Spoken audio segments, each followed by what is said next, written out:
Amados e amadas de Deus, hoje domingo, dia 11 de setembro, dia do Senhor, dia de nos colocarmos na presença deste Deus que nos ama, que cuida de nós e todo dia a dia de ficarmos junto dele. E é tão bom quando a gente consegue colocar Deus na nossa vida desde o acordar, né? Muitas vezes a gente acorda, primeira coisa que faz, pega o celular, né? Que pena, né? Que pena que a gente não, naquele momento que está acordando, já não tem esse contato com Deus, dizendo obrigado, meu Deus, por mais um dia, por mais uma bênção, por mais uma palavra. Obrigado, né? Abençoa o meu dia. Você tem a possibilidade de fazer isso através do nosso programa. Então vamos ouvir o Evangelho de hoje. O Evangelho de hoje, ele é de São Lucas, capítulo 15, versículos de 1 a 32. Então vamos ouvir. Também tem a forma breve, né, que é de 1 a 10. Naquele tempo, os publicanos e pecadores aproximavam-se de Jesus para o escutar. Os fariseus, porém, e os mestres da lei criticavam Jesus. Este homem acolhe os pecadores e faz refeição com eles. Então Jesus contou-lhes esta parábola. Se um de vós tem 100 ovelhas e perde uma, não deixa as 99 no deserto e vai atrás daquela que se perdeu até encontrá-la? Quando a encontra, coloca nos ombros com alegria e, chegando à casa, reúne os amigos e vizinhos e diz: Alegrai-vos comigo, encontrei a minha ovelha que estava perdida. Eu vos digo, assim haverá no céu mais alegria por um só pecador que se converte do que por 99 justos que não precisam de conversão. E se uma mulher tem 10 moedas de prata e perde uma, não acende uma lâmpada, varre a casa e a procura cuidadosamente até encontrá-la? Quando a encontra, reúne as amigas e vizinhas e diz: Alegrai-vos comigo, encontrei a moeda que tinha perdido. Por isso eu vos digo que haverá alegria entre os anjos de Deus por um só pecador que se converte. E Jesus continuou. Um homem tinha 2 filhos, o filho mais novo disse ao pai: Pai, dá-me a parte da herança que me cabe. E o pai dividiu os bens entre eles. Poucos dias depois, o filho mais novo juntou o que era seu e partiu para um lugar distante, e ali esbanjou tudo numa vida desenfreada. Quando tinha gasto tudo o que possuía, houve grande fome naquela região e ele começou a passar necessidade. Então foi pedir trabalho a um homem do lugar que o mandou para o seu campo cuidar dos porcos. O rapaz queria matar a fome com a comida que os porcos comiam, mas nem isso lhe davam.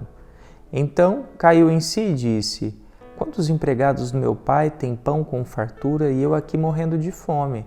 Vou-me embora, vou voltar para meu pai e dizer-lhe: Pai, pequei contra Deus e contra ti, já não mereço ser chamado teu filho, trata-me como a um dos teus empregados. Então ele partiu e voltou para a casa de seu pai. Quando ainda estava longe, seu pai o avistou e sentiu compaixão. Correu-lhe ao encontro, abraçou-o e cobriu-o de beijos. O filho então lhe disse: Pai, pequei contra Deus e contra ti, já não mereço ser chamado teu filho. Mas o pai disse aos empregados: Trazei depressa a melhor túnica para vestir meu filho e colocai um anel no seu dedo e sandálias nos pés. Trazei um novilho gordo e matai-o, vamos fazer um banquete. Porque este meu filho estava morto e tornou a viver, estava perdido e foi encontrado. E começaram a festa. O filho mais velho estava no campo, ao voltar já perto de casa, ouviu música e barulho de dança, então chamou um dos criados e perguntou o que estava acontecendo. O criado respondeu: É o teu irmão que voltou. Teu pai matou o novilho gordo porque o recuperou com saúde. Mas ele ficou com raiva e não queria entrar. O pai saindo insistia com ele. Ele, porém, respondeu ao pai: Eu trabalho para ti há tantos anos, jamais desobedeci a qualquer ordem tua, e tu nunca me deste um cabrito para eu festejar com meus amigos. Quando chegou esse teu filho que esbanjou teus bens com prostitutas, matas para ele o novilho cevado? Então o pai lhe disse: Filho, tu estás sempre comigo e tudo que é meu é teu.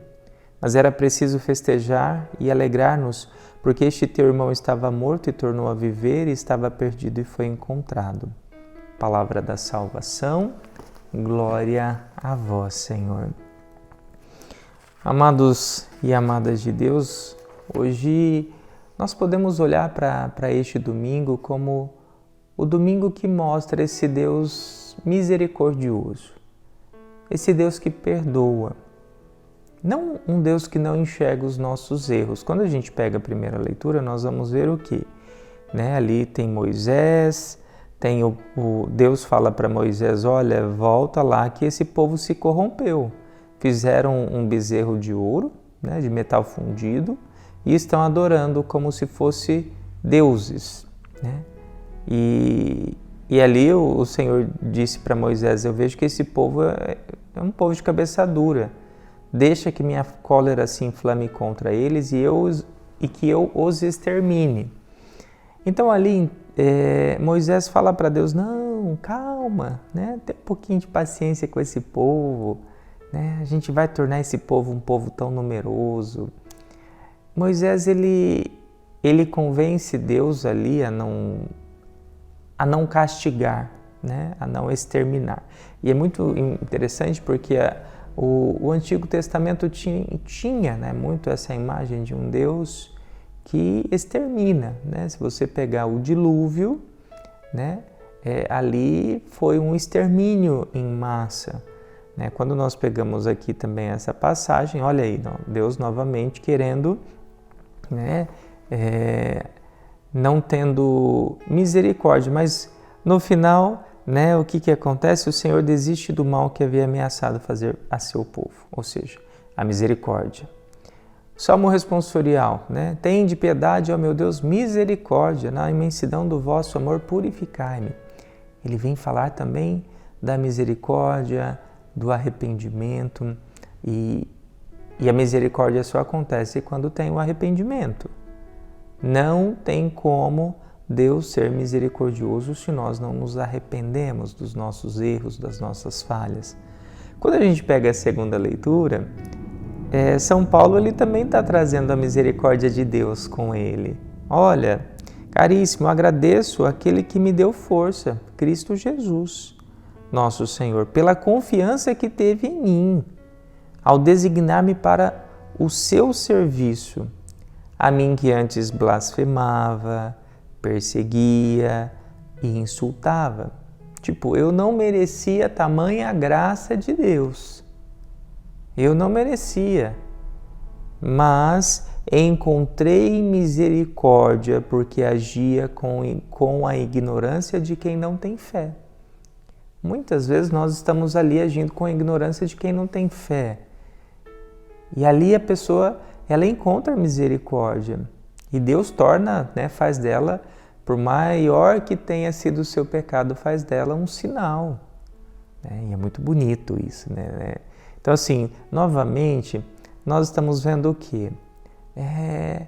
Que Deus não usa a filosofia do descarte, E por que eu quero falar da filosofia do descarte? Porque nós vivemos isso. A sociedade hoje, ela vive o descartável. Então, tudo aquilo que, para ela, ela acha que não é bom, não presta, ela descarta. E é tão interessante porque tudo tem se tornado muito descartável. Antigamente, os móveis duravam a vida toda. O casal casava ali, tendo aquele guarda-roupa, ia morrer, ainda tinha aquele guarda-roupa. Com aquela penteadeira, ia morrer, ainda tinha aquela penteadeira. Por quê? Porque tudo era feito para durar muito. Hoje já não. Hoje as coisas são feitas e a durabilidade é bem mínima. E aí na hora que aquilo já não serve mais, o que faz? Joga fora. Antigamente o que se fazia? Consertava, Engraçado que me lembrei de uma história de um casal, estava completando 50 anos de matrimônio e perguntaram para eles, Nossa, como que vocês conseguiram ficar todo esse tempo junto.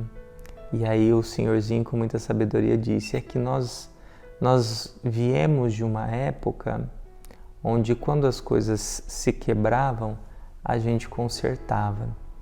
E hoje nós estamos vivendo numa época onde quando as coisas quebram, se joga fora, né?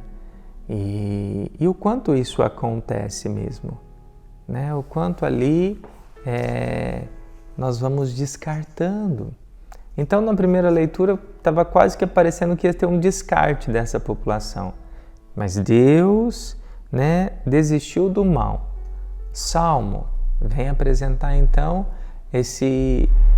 essa conversão, essa mudança de vida, esse entendimento de que a gente não pode ficar no pecado. Segunda leitura, essa segunda chance, né? Paulo estava perdido ali na sua ignorância de fé e por isso ele perseguia, insultava e blasfemava, mas ali ele se torna então o maior pregador. E aí a gente vai para o Evangelho, né? O Evangelho belíssimo. Jesus ele é criticado porque ele comia com os pecadores. E ele disse, eu vim para aqueles que são doentes, os que estão sãos não precisam de cura. E ali, né, ele conta, né, que se um homem tem 100 ovelhas e perde uma, ele não deixa as 99 e vai atrás dessa uma perdida? Poxa, mas é 1% do que ele perdeu. Será que vale a pena? Para ele vale a pena. Se uma mulher tem 10 moedas e ela perde uma, ela não varre a casa e procura até encontrar? É 10% do que ela, né, tem, do que ela possui. E ela vai lá à procura.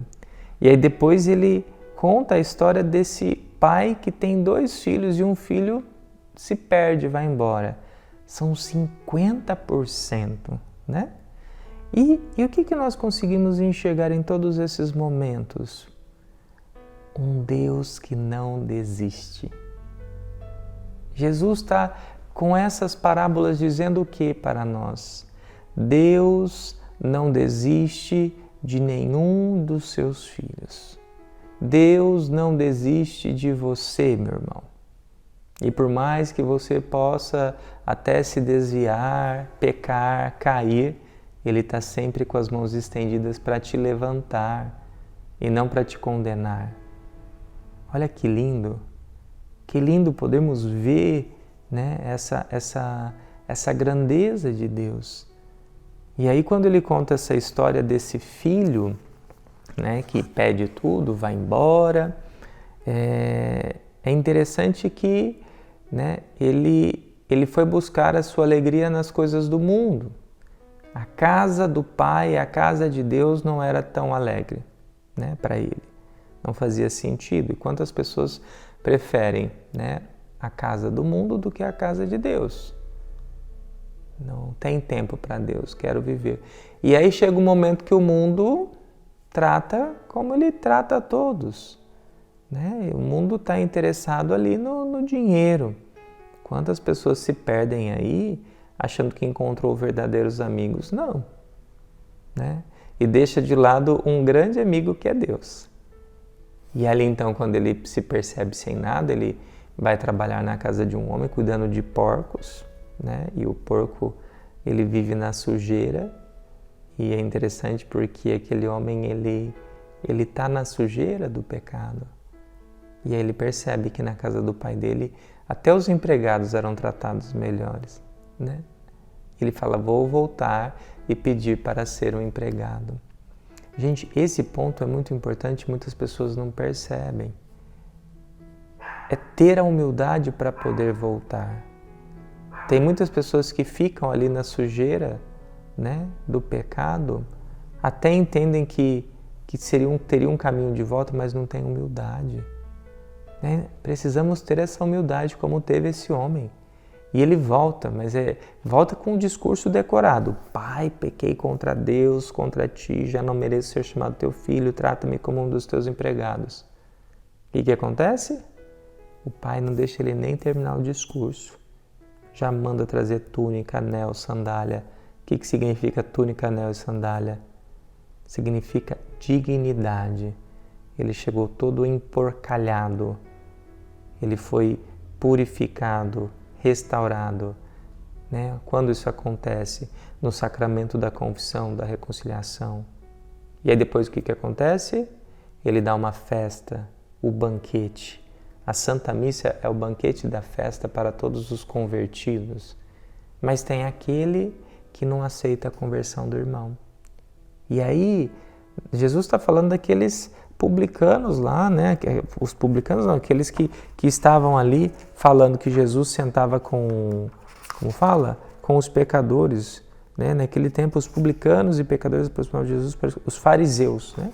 Os fariseus e os mestres da lei falavam, peraí, não aceitamos conversão de ninguém, já está excluído. É como se esse irmão dissesse, não aceito o arrependimento dele, ele morreu para mim. E é interessante que muitas pessoas fazem isso, né? Não conseguem aceitar o perdão de ninguém, a pessoa morre. Para Deus a gente nunca morre. Deus sempre aceita a nossa conversão. Então que você possa buscar essa conversão e voltar para os braços do Pai, que Ele está de braços abertos para te acolher. Pai nosso que estais no céu, santificado seja o vosso nome. Venha a nós o vosso reino, seja feita a vossa vontade, assim na terra como no céu. O pão nosso de cada dia nos dai hoje, perdoai as nossas ofensas, assim como nós perdoamos a quem nos tem ofendido. E não nos deixeis cair em tentação, mas livrai-nos do mal. Amém. Que o Deus Todo-Poderoso te abençoe, Pai, Filho e Espírito Santo. Amém.